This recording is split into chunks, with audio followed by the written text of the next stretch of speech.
In the vast depths of the Pacific Ocean, a rumble began, low and ominous. Fishermen who were out at sea felt a strange vibration beneath their boats.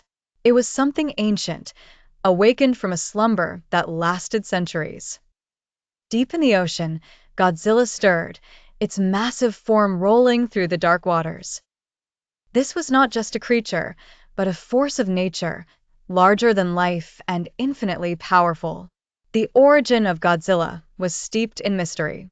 Some said it was a remnant from another age, a giant dinosaur that had somehow survived the cataclysms that had wiped its kin from the face of the planet.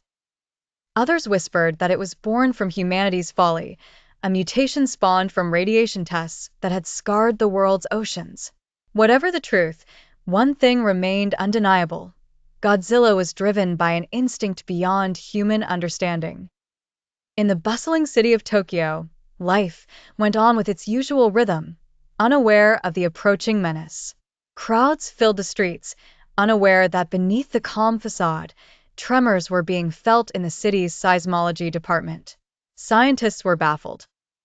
This was no ordinary tectonic activity. The patterns were erratic and unyielding. Dr. Hiro Tanaka, a leading seismologist, was the first to voice his concern.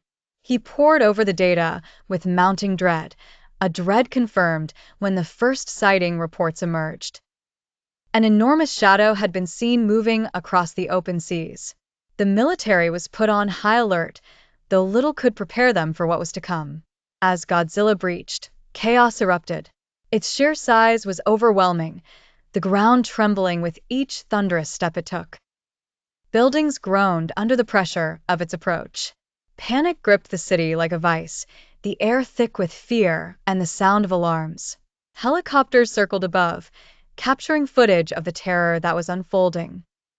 In the eye of this storm of chaos stood Godzilla, a paradox of grace and destruction, nature's wrath personified. Its roar echoed through the metropolis, shattering windows and leaving a trail of devastation in its wake. Yet, to some, Godzilla was not merely a destroyer but a reminder, a symbol of the power that lay beyond human reckoning, warning of the dangers of hubris.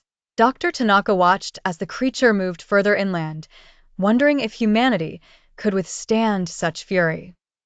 In his heart, he knew Godzilla was not just a monster from their nightmares, but potentially their only teacher, a force that could ultimately lead them to question the legacy they left upon the world.